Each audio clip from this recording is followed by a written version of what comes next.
Hello and welcome to our special edition of Polotiki, brought to you by News 24.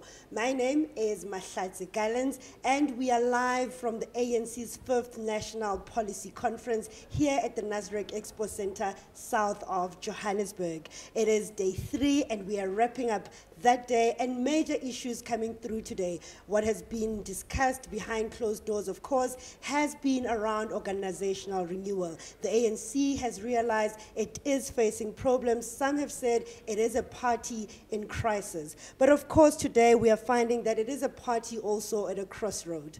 We just heard that the Speaker of Parliament, Baleka Mbete, has just changed the date for that vote of no confidence in President Jacob Zuma. It has been moved to the 8th of August, and some of our journalists caught up with the Speaker, Baleka Mbete, and began by asking her if she has decided whether she will allow for that vote to happen in secret or not. Let's take a listen. Whether the motion of no confidence will be decided on secret ballot or not? Not yet. I'm still waiting to hear the views of different political parties. I wrote to them and said I just want to hear their views so that I can also take them into consideration as I'm making the final decision. How much pressure are you under given the pronouncements we're hearing in terms of the political responsibility of MPs to the party versus their responsibilities to the Constitution and the people? Well, I'll answer that question basing myself on what the ANC itself has said already. And that is that it really is of no major material basis that technically the vote would be either secret or not secret. Because at the end of the day, ANC MPs know how to vote. They've done it 7 times. So this 8th time can't be different. Doesn't matter whether it's secret or not secret. Did you give the parties a deadline of when they should get back to you? Yes, I asked them to try and get back to me by the 14th at least. Speaker of Parliament, Baleka Mbete, also ANC National Chairperson, sounding very confident there ahead of that vote of no confidence. Some have said the ANC is a party at a crossroad. It is party versus state. We heard last month from the Secretary General, Gwede Mantashe, warning ANC MPs that should they support the opposition's motion of no confidence against President Jacob Zuma, that would be the worst betrayal. Today, we heard from ANC head of campaigns, Fikile Mbalula, warning ANC MPs that basically supporting the opposition in this vote of no confidence would be like them acting like suicide bombers. Let's take a listen.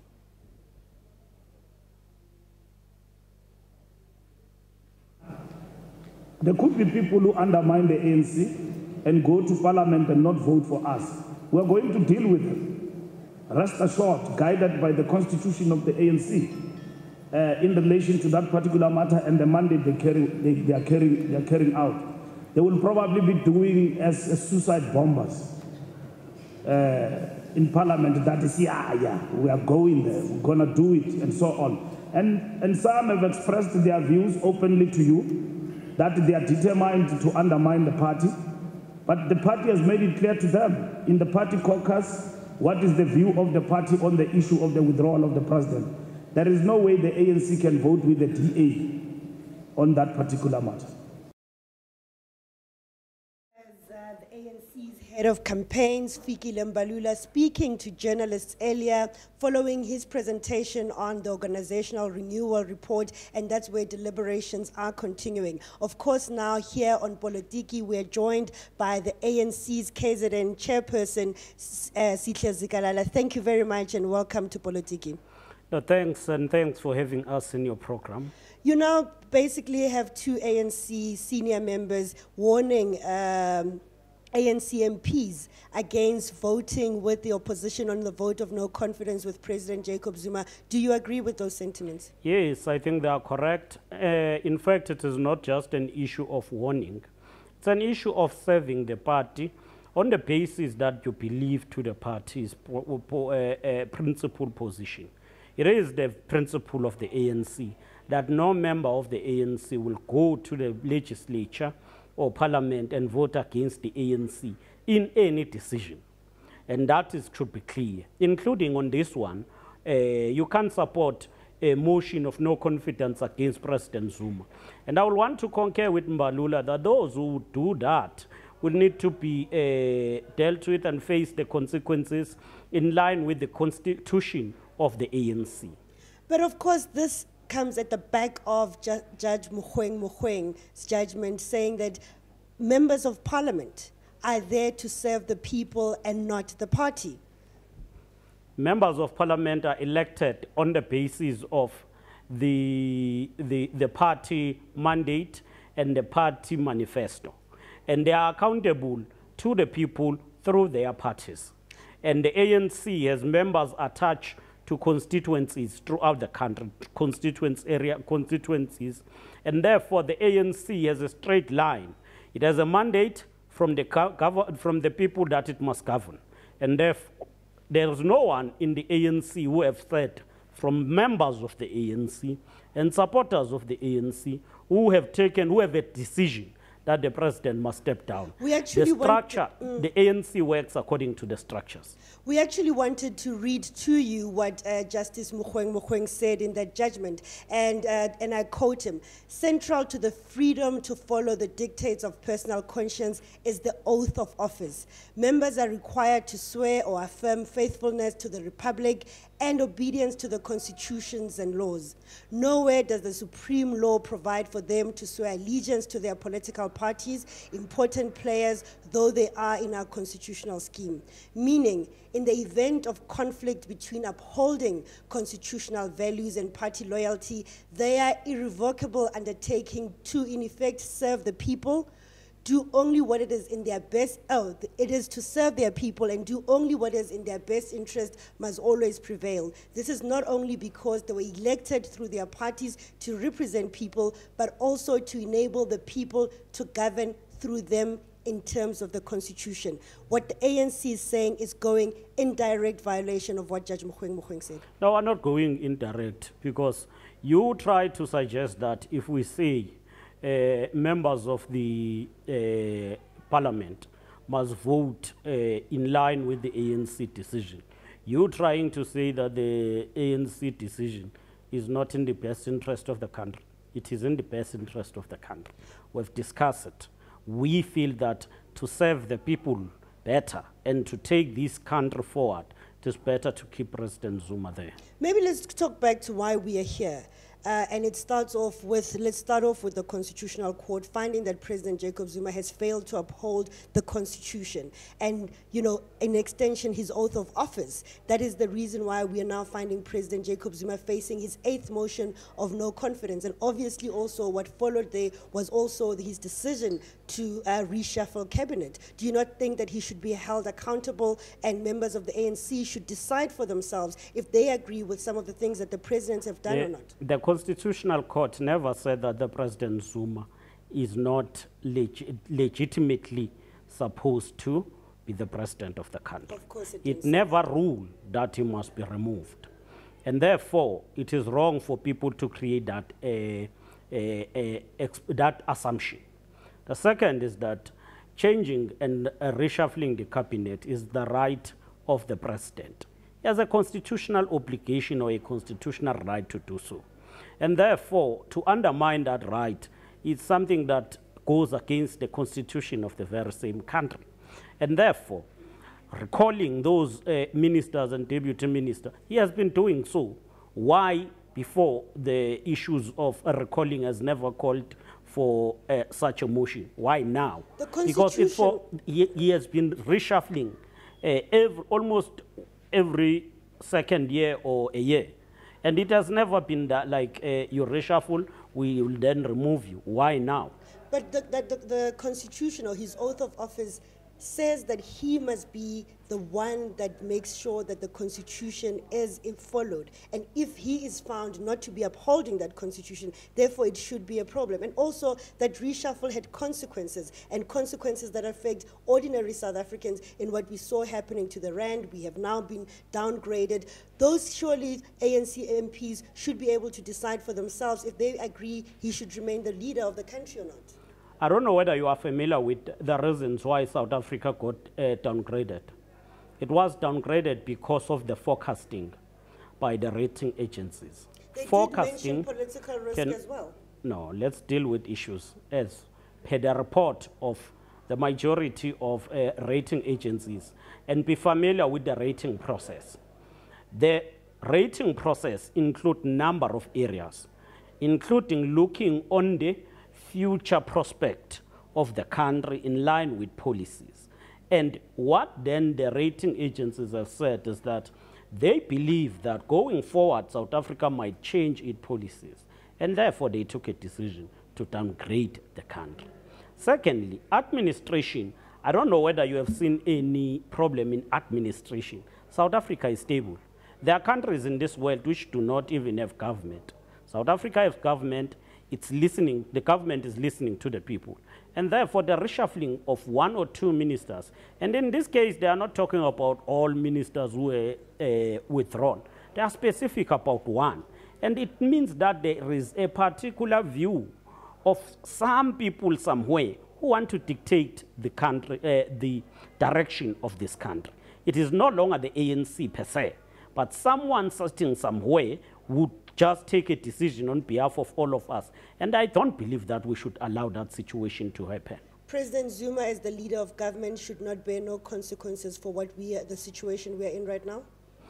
Well, the government is working hard. And you must understand why we are in the economic challenges. The recession is a continuation of the global economic crisis that started way back 2008, which arose in America and coming to affect and going to affect all other countries.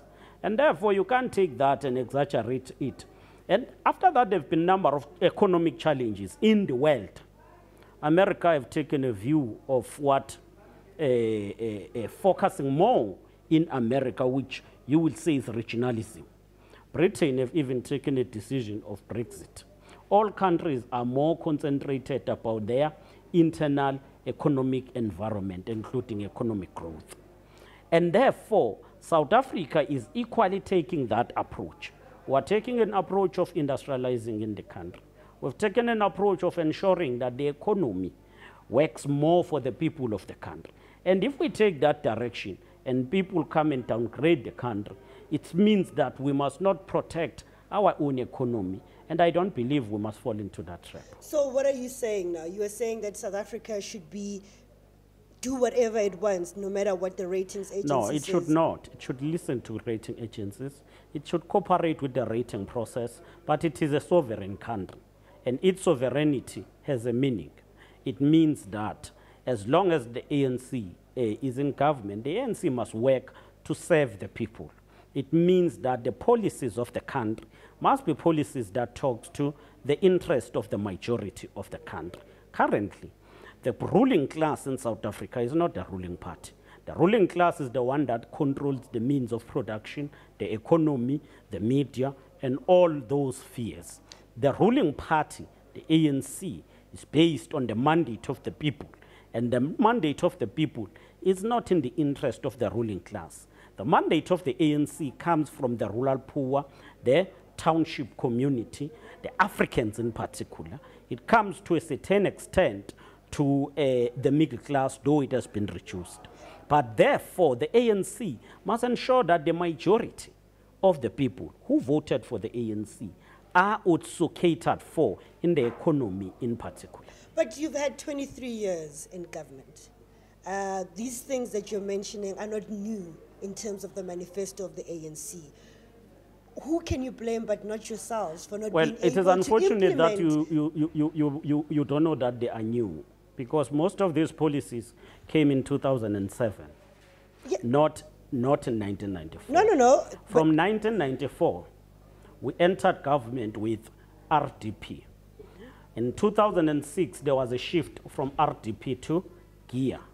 GEAR emphasized what? Investment, encouraging foreign direct investment. At some point, there was an economic growth of about 3% or more, but that did not absorb the unemployed people of South Africa. The level of unemployment grew. It was only in 2007 where the ANC said, let us shift in terms of our economic growth path.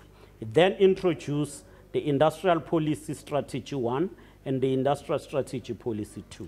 From then it moved to introduce the National Development Plan in 2011. And therefore we've been trying to redirect the economy of the country for the benefit of the ordinary people. And that's why this policy conference is discussing, among other issues that come from KwaZulu-Natal, is how do we enhance industrialization. And we are of a view that if we are to succeed on industrialization, one thing we must consider is to put a stop, a ban on exportation of raw material. And everything must be processed in the country. And that's what I'm saying. Employment for the people. As much as I agree with you that policies have changed over the years, the underpinning values of it was that you must change the ownership, the means of production. You have to have an inclusive economy. I'm happy to hear you agreeing on that. Yes, and I'm saying that that has underpinned all of those economic policies that the ANC has had over the years. And what I'm asking is that where do you not take responsibility to say that we have failed to implement our own policies? Well, I can boldly say that our view as KwaZulu-Natal is that especially the economic cluster has failed us. Because if you talk about the decisions of the ANC, 2007 we said there must be a state pharmaceutical company. Up to this far, we don't have a fully functional pharmaceutical company. We have said we must have the state bank. Yeah. Even the Act, the Banking Act, does not allow you to have a state bank for now. Why members of the ANC in Parliament, the Minister of Finance and the ministers in the economic cluster, why they've not reviewed that? And that's what we are discussing, which the President Zuma, with all criticism you have leveled on him, raised on the opening of this conference. He asked, what is the problem with implementation?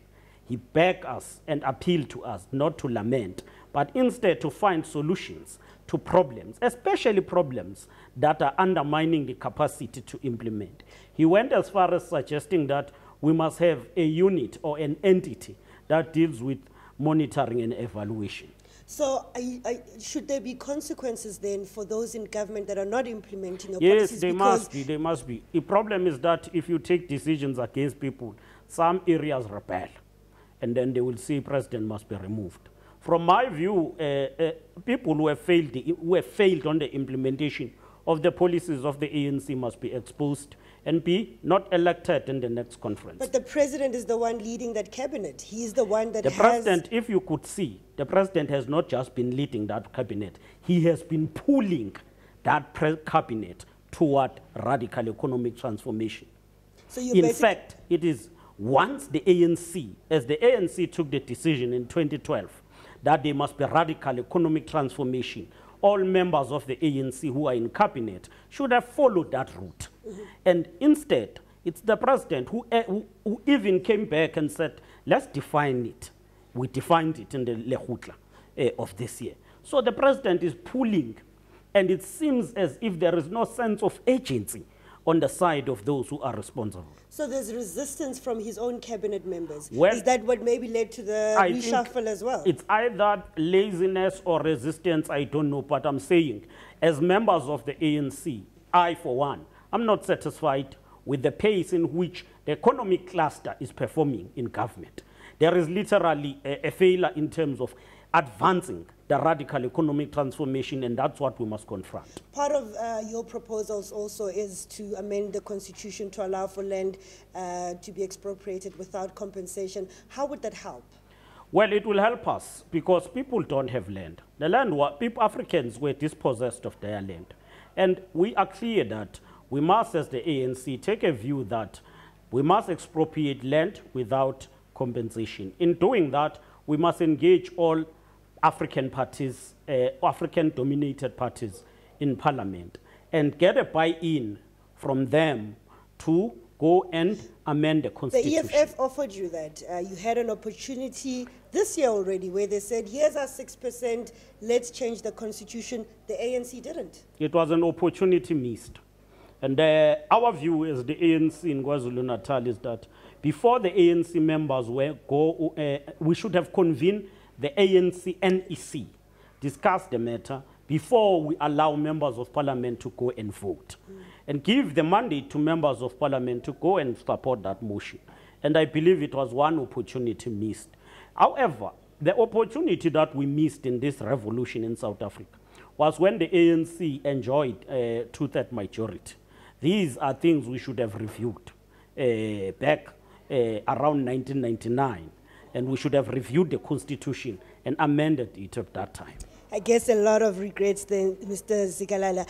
Let's move on to organizational renewal, which is the one that is dominating conversation right now. Part of it talks about expanding the top 6 of the ANC to make it a constitutional structure that can take decisions. Do you agree with that? No, that's wrong. The constitutional structure of the ANC should be the National Executive Committee. The beefing up of Luthuli House is an expected process which we must do, especially at this time where the ANC, you will see that it needs to build its capacity. We only support that the ANC must increase the officials and add 1 Deputy Secretary General and have 2 Deputy Secretary General and remain with that structure. And therefore, that's a change that we foresee. But also, we are of a view that people who should serve in the NWC should be elected on the basis of which portfolios are they going to head. A person must be elected not just to be in the NWC, but he must be there because he is a head or she is a head of political education. He must be there because he is a head or she is a head of organizing and campaigns. One must be there because he's a head of economic transformation. And critical heads, critical subcommittees, those who head critical subcommittees should be full-time in Luthuli House. I know we are fast running out of time, but there has been a proposal from KwaZulu-Natal that in the succession battle, whoever loses the presidential race should become a deputy president. Can you elaborate on that? Well, our view is that we must not go for slate politics. We must accommodate each other. If there is a view that is strong, that says Comrade Nkosazana must be the president, and another view is saying Cyril must be a president, let them contest. Anyone who's elected becomes the president, and the other one becomes the deputy. In doing so, you are minimizing this feeling of victors and vanquished, and everyone must find himself or herself accommodated. We should not have conferences where there are people who leave conferences bitter. We must ensure that all of us emerge from the next conference with a clear support, maximum support for the elected leadership. Your province is strongly pushing for Nkosazana Dlamini-Zuma to become president. Should she lose, you would be prepared for her to be deputy president? I don't know whether we are prepared to support. The one will support if he lose or if she lose. We will still be the members of the ANC. We are not supporting her or him. We would not be supporting her or him because of personality, because of leadership attributes. And therefore, anyone can serve. Cyril can be a deputy president. It's not a problem. Nkosazana can be if she is not elected too. Okay, thank you very much. I know that we have run out of time and I've kept you for much longer than we had anticipated. But that was the ANC chairperson from KwaZulu-Natal, Zihle Sikalala, joining us here on Polotiki. We are broadcasting live from the ANC's 5th National Policy Conference. It is one where it is a festival of ideas, as they are calling it here. It is one where all of these issues are emerging and provinces are pushing their particular stance. Obviously, you heard from him there saying that, you know, they believe that whoever wins the presidential race with Nkosazana Dlamini-Zuma and Cyril Ramaphosa leading that race, one of them should then become become deputy president. Of course, he would not be drawn on whether they would be ready to have Nkosazana Dlamini Zuma as deputy president, saying that they believe that even if she is the one that loses, then she should then become deputy president. I'm going to be joined by our resident analyst to get a little bit deeper into some of these issues that we have been talking about. Some of them involves the proposals for the ANC and how it needs to restructure itself. It sounds like that debate is still continuing. Not all of the provinces are convinced that you need the extra officials to be part of that top 6 officials. There has been a proposal that that top 6 official must be a constitutional structure, because at this moment what we have is the NEC as the highest decision-making body between conferences. You have the top 6 that refers to the National Working Committee when there are issues, and those issues are then taken to the National Executive Committee, and that's where the final decision is taken. So if you want to get in touch with us, please find us on Twitter and on Facebook at News24. I'm now joined by our resident analysts, Mpumelelo Mkabela and Ralph Mateja. And maybe let's start with where I left it off with Sihle Zikalala there, basically saying that both Nkosazana Dlamini Zuma and Cyril Ramaphosa should contest. The loser should become the president. So I'm wondering what happens to the one who's contesting for the deputy president. No. He was saying that in the presidential contest, yes, whoever loses becomes the deputy president. I don't think there's consistency on all of these camps, the way they want to arrange things, because on the one hand, they don't want to agree, that's the KZN group, they don't want to agree that the deputy president must be supported in line with the recent practices that have happened, where the deputy president becomes the president. They say, no, that will kill democracy, people must contest.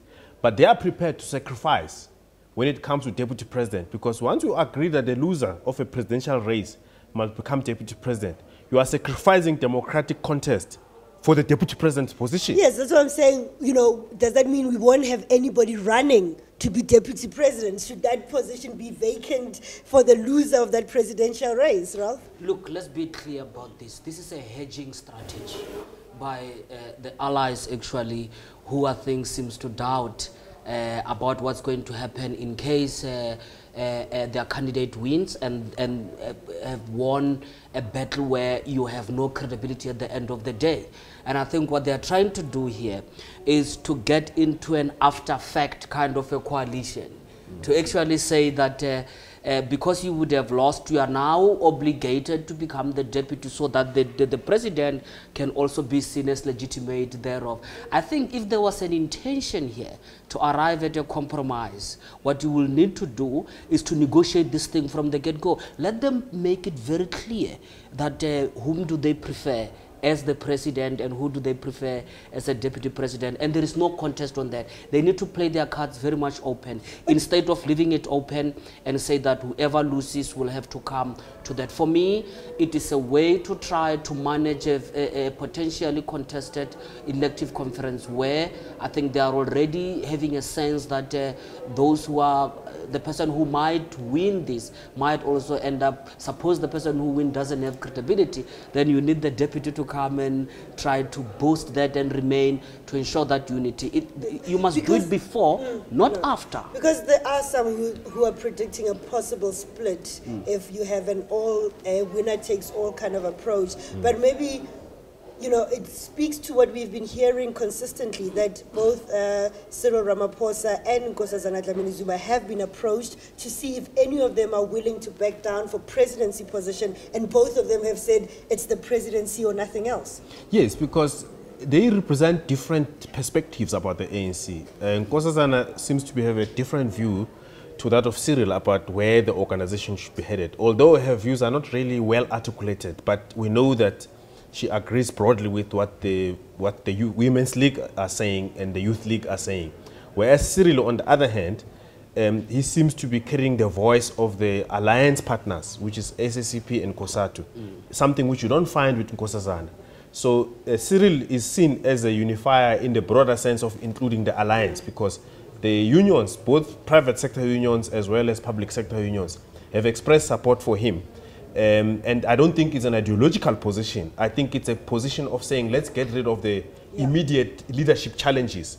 We'll sort our ideological differences later. But Nkosazana is not committed to deal with the issues that are affecting the ANC now. But I think the bigger challenge for Cyril is that you'd remember that in Mangaung, where he became elected deputy president, he was elected at the behest of the Zuma camp after Kgalema decided to contest Zuma at the highest level. So they brought him there in their own terms. He didn't have his own independent constituency. He was brought in there by people like Nomvula Mokonyan who went to speak to him to say, comrade, can you come in? And he came in and they supported him. But as soon as he was, as soon after Mangaung, immediately after Mangaung, within a week or two, there was already a report in the Mail and Guardian that says KwaZulu-Natal is already thinking about 2017, and in 2017 they already want to Nkosazana Zuma. So this is not a new thing. They had long caucused it because he was of convenience of the time, and they were ready to get rid of him when he had completed that project. Exactly, and they still see him as that. They still see him as somebody who they could recruit and they could dispense it with him once they are done. But our understanding was that there was a gentleman's agreement between him and President Jacob Zuma to say, I will leave, and that project that you started when, you know, you didn't get it with Thabo Mbeki becoming deputy president, you can now complete that project because I will be finished. No, I think there was never, perhaps that what maybe he assumed to exist when he entered into the deal. I mean, a lot of people actually question that the decision by then, because my sense is also that he was never actually, he didn't get the votes there. Those were the votes against Motlanthe, if you like. He never even campaigned, and he was never even a person of his own when it comes to leadership within the party before then, immediately in that immediate period. So there was no such kind of an agreement. Clearly the deputy president was used for a particular purpose by then, and as Mpumelelo is saying, I remember very, very well, immediately after that he tried to go to KZN, but this thing kept on coming that he doesn't have a constituency within the ANC. And also around that time he was sent to Sudan.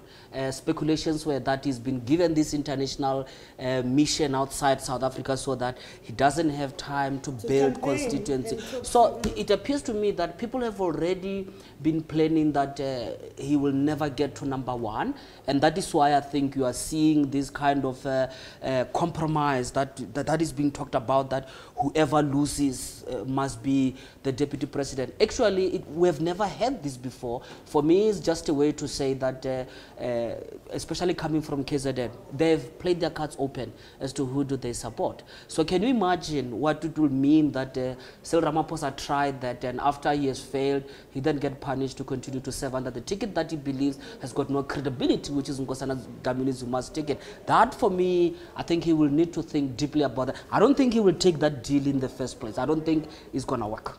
Yeah, we'll have to wait and see as the road to December 2017 starts. And I want us to go back to the breaking news of the day today, when we heard the speaker saying that they've moved the motion of no confidence to the 8th of August. But then the warnings that are coming through from ANC's head of campaign, Fikile Mbalula, basically saying those that vote to remove President Jacob Zuma are committing political suicide. And I tried to put it there to Sihle Sigalala about the statement or the judgment of Judge Mogoeng, and he basically dismissed it. Mpumi? Well, there's no doubt that, judging from what Mbalula said and what Sihle Sigalala is saying now, and what President Jacob Zuma said at the opening of this policy conference, that the ANC believes that its constitution is superior, it's supreme relative to the constitution of the country. And what they try and do, they try and pick up elements which might be in line with what they are thinking.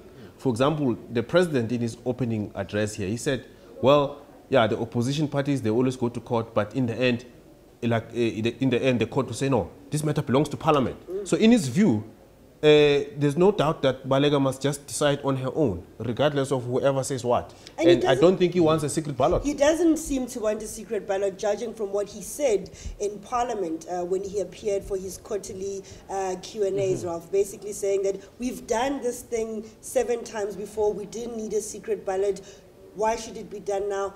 Does he stand, is he threatened in any way? Can we expect any ANC MPs to choose country over party, or to choose conscience over party?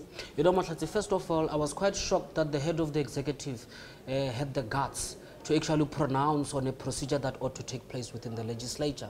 I mean, for the president to just come out immediately after then and almost try to influence or try to affect Parliament in terms of exercising his discretion on how to go about this, that on its own shows lack of respect when it comes to the principle of the separation of powers. Be that as it may, I think there is a misunderstanding here.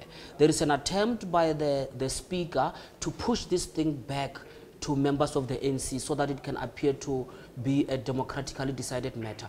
There are certain issues that need not be put back to the people. They have been constitutionally settled.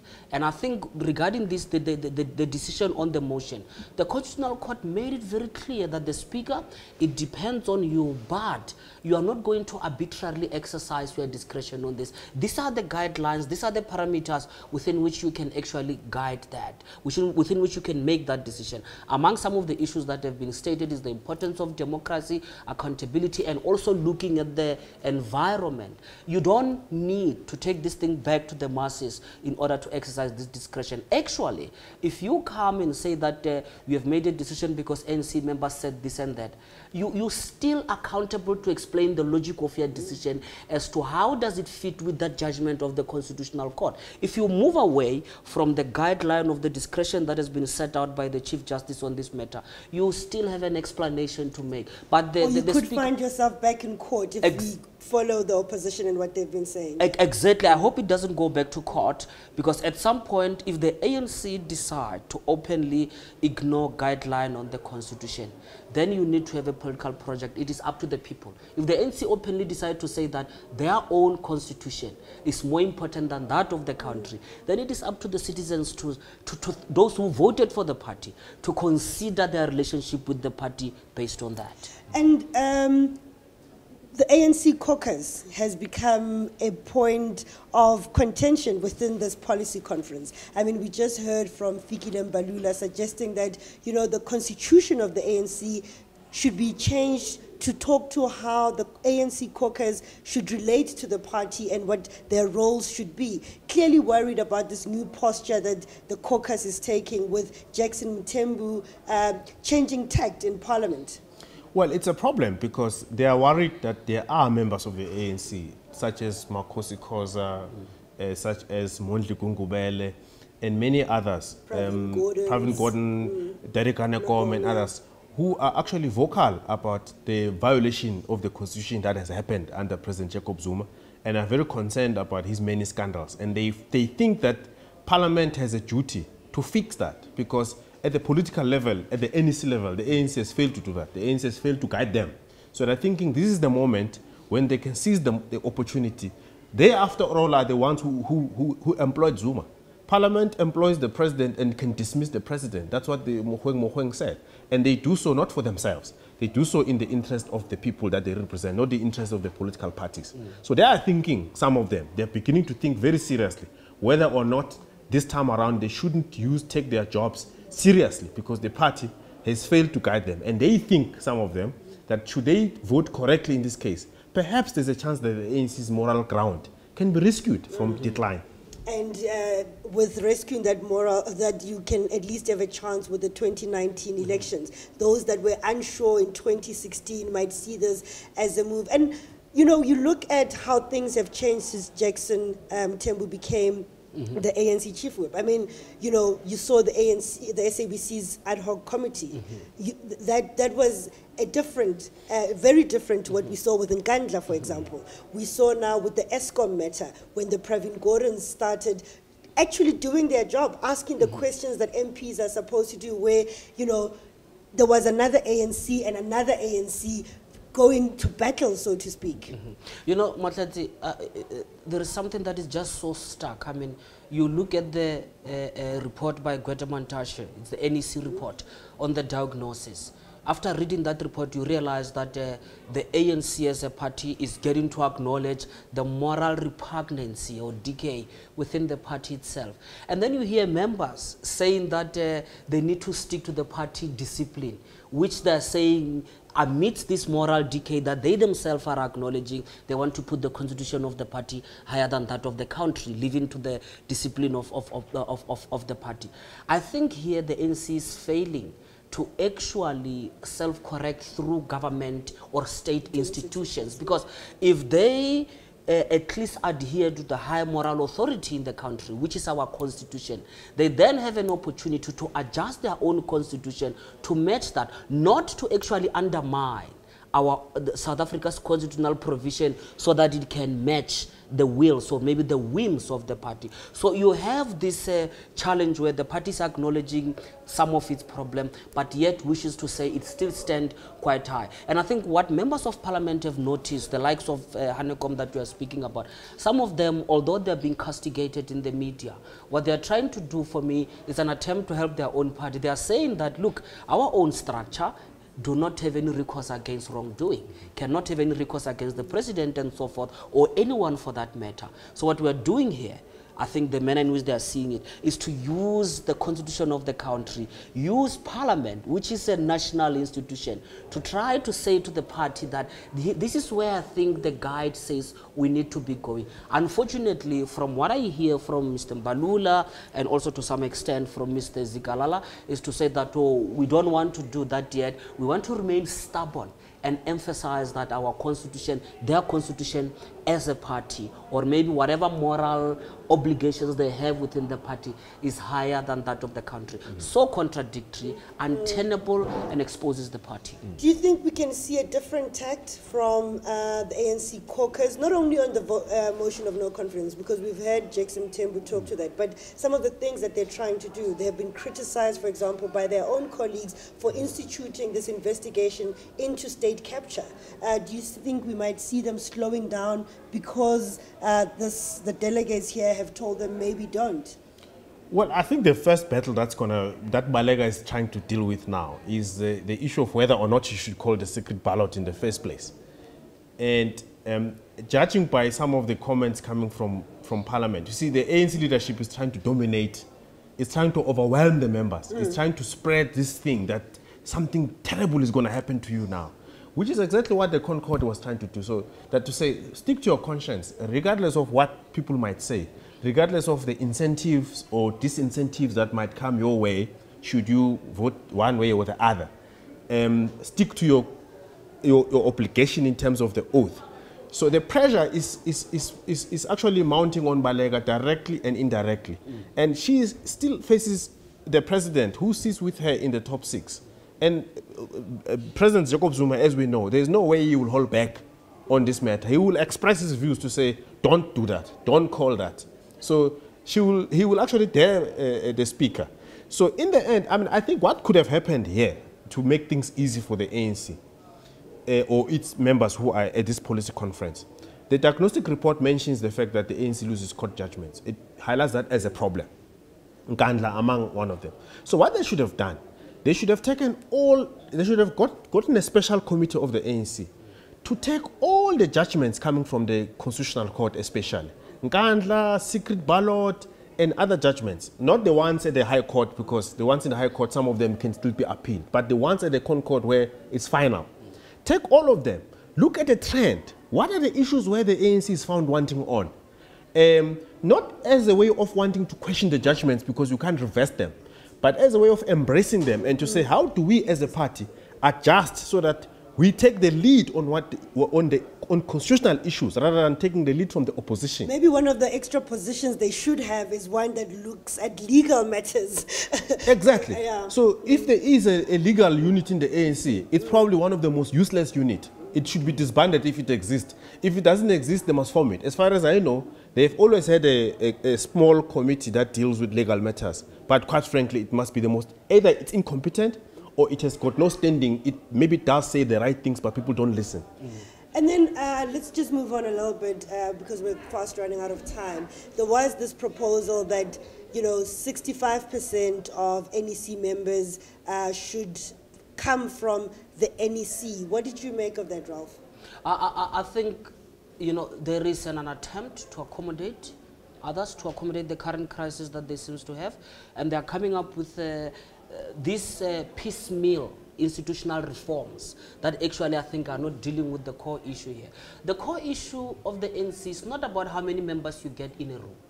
It's about the moral obligations that those members have as they see it themselves. It's about how the party relates to its core constituency. It can be 100, it can be 50 people that you have. A wrong decision is still a wrong decision. There seems to be a sense that if you tinker with those structures in terms of the numbers and accommodate people, you then are going to arrive at maybe better decisions or defensible decisions. That for me is not the case. It should have it's about the substance, it's about the moral basis instead of the quantity, amount of people you have within those structures. But does it not return them to the crisis they're in, that because they serve the same president, for example, they are unable to take decisions against the president in fear of losing their jobs? That is the issue, but there are also, as you heard from Balula earlier on, one of the issues that he raises, he doesn't come directly on that one, except that he talks about, no, look, we do have self-interest. He admitted, at least he's honest enough to say it's no longer about being selfless here, as the ANC has always been in the past. We are selfish, we have self-interest, he said. But the other one is that we had experience with Thabo Mbeki when we acted against him. We had this split, and which hit the ANC very hard during the elections. But even that is not an honest comparison, because Mbeki was removed. He had never violated the constitution. Yeah. There was a suspicion that he interfered with the prosecution of Zuma, conspiracy, spy tapes, and all of that. And even that, that judgment was overturned on appeal. And subsequent to that, the High Court has since ruled that the charges must be reinstated. So literally, Mbeki has been cleansed out of this thing. No finding against him 10 or 8 years later, since Zuma had become a president. So the comparison of Mbeki's dismissal or him demanding that he resigns with what we're facing now is totally different. So the two should not be compared. I think South Africans would understand if Zuma were to be recalled. They didn't understand Mbeki's recall, but they would understand if Zuma were to be recalled, because his transgressions are so many, and some of them are continuing with the Guptas and all of that. And then the one thing they're also trying to change is the Integrity Commission, which has met with President Jacob Zuma. We don't know what the outcome of that was, but Mbalula basically suggesting that they want to give it more teeth so that it does not, its work is not hindered by the NEC, because currently whatever decisions they are taken, they have to take to the NEC, and the NEC must say yes or no. Do you think that will work in terms of instilling discipline in the ANC? I don't think so. I'm quite concerned about the manner in which they seem to be characterizing the cause of the problem. I'll put it very clear. One of the reasons why these institutions don't work now is not because of their relational power, the integrity versus the NEC. It has got to do with the manner in which they can easily be usurped by or appropriated by individual interests, the internal processes of the ANC. If you compare the ANC with other political parties from the structure top down, you're going to find that the ANC is coming across as possibly very democratic.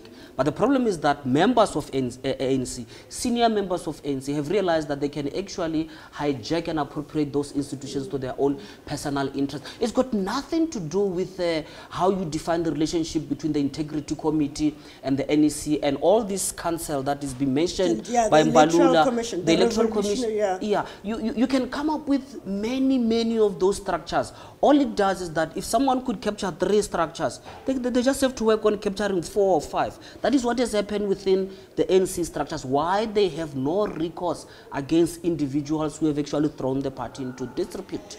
I mean, he tried to answer this question around who would make up even that revolutionary council when they're at so much odds with their own veterans and have gone to a point of even insulting their own veterans. Because ideally, you want that body to be constituted of retired, respectable ANC members. every institution that will be set up will be contested. It will be subject to factional decisions. So once it's collapsed because of factions, are you going to set another one on top of that one? Or maybe have more members to accommodate different factions? It just never stops. At some point, the whole thing resides with the will of an individual and their conscience to do the right thing. Let's take the example of Faith Mutambi, for example. After the SAPC hearings that you've just mentioned, where all the political parties, including the ANC, agreed on how to fix the SAPC, and then they drew up a list of people that misled Parliament who must be charged. But on Faith Mutambi, they sent a report which was adopted by the House unanimously, 100%, all parties. They said the president must evaluate the fitness of Mutambi to continue to be minister. How many months ago was that? What has the president done? Given a different portfolio. What has the president done? Given a different portfolio. Shifted fact, to a very important portfolio, we must add, because that is the public service. In fact, shortly after that, not only was she put in the public service portfolio, where she is now supposed to set the tone in terms of ethical conduct across the civil service. Not only that, immediately after Mike Masuta, the justice minister, went on leave, she was made acting minister for justice. And guess what she did during that week? She was sitting interviewing judges at the Judicial Service Commission representing the justice minister. So, and Parliament took a decision to say, review whether this person is competent enough. The president goes against Parliament. So you can set up these institutions as many as you want. At the end of the day, somebody needs to say, look, this is right or wrong. You know what you want? I think what you need ANC members to start uniting around a sense of integrity. To achieve that, you don't need to set up a new commission. These things are there. The things that the NC does have structures themselves, which they have set up, and then they do have the constitution, which to some extent can deal with some of these issues. But they unite around disregarding their own institutions.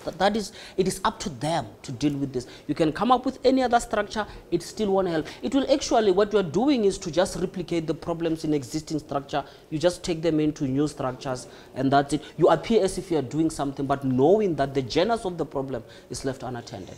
Actually, the irony of it is that this whole revolutionary electoral commission was suggested at 2007 Polokwane conference. Even Fikile Mbalula admitted that his renewal document was basically taken from there, dusted, and a bit of perfume put on it, and it's now about implementing. Yeah, well, there's another decision that was taken in Polokwane, which I find interesting now. It finds itself in the Gwede Mantashe diagnostic report. In Polokwane, the strategy and tactics document had some very interesting phrases, like all members of the party should lead by example. It even goes beyond a public office. It says wherever they are, even in social circles, they must lead. They must be lead by example. People must want to emulate them. Where is that? What happened to it? I was actually thinking, remember there was also an NEC decision around lifestyle audits for ANC members, and it has never happened. They announced it, but we have not seen, and it's actually not mentioned in any of the documents unless I missed it. And the lifestyle audit was seen as part of dealing with perceived or real corruption, as they put it. Yeah, the worst thing, Mahlat, is that not only is the ANC failing to implement its own policies, at least the good ones, it's now trying to invent new ones. And they try to explain facts away. They're trying to explain the Concord judgment away. And Sihle Segalala also try to explain other facts away. They want to convince ANC members and South Africans that the reason why we have a technical recession and the reason why we're being downgraded is part of the global downturn. No. The truth is that when the global financial crisis happened in 2007, 2008, South Africa was not affected. And the reason why South Africa was not affected severely was because for the last few years of the Thabo Mbeki's government, South Africa ran a budget surplus. The other reason is that the banks in South Africa are well governed through tight regulations. They are very conservative with how they lend. And South Africa, under the Mbeki government, had just passed the National Credit Act, which actually tightened regulations around extension of credit. So when the global financial crisis happened, our banks were not affected because the crisis was caused not by economic growth or lack of it. It was caused by poor banking regulations in the US, this licentious lending that had happened in the US. So now, the global economy is rebounded. The US is growing right now. and it's picking up jobs growth. China is not on recession. It's growing. The European Union zone, except for Brexit controversy, but generally the European Union countries are back on track. Even Greece, which was on crisis, is now coming back. Africa is poised to grow average 2.9% in 2017. So you can't say there's a global, actually the global economy is rebounding. But what our graph on economic growth is going the opposite direction. Yeah. So people mustn't mislead South Africans. It's the facts. I mean, if you look at the banks in South Africa, South Africa's banks globally, they are being seen as the most stable. And the rating agencies have actually given a reason why they've done that. It has a lot to do with the policy environment. They've been very clear that there are internal strifes within the country and so. So that's very clear. Unless otherwise people have got interest in going conspiratorial and so forth. But the reasons have been given. They are out there. Well, thank you very much, gentlemen. That was day 3 of the ANC's National Policy Conference. Those were our resident analysts, Mpumelelo Mkabela and Ralph Mateja. They will be with us until Wednesday when we wrap up this policy conference. That has been it from us here at Polotiki. Please do join us again tomorrow.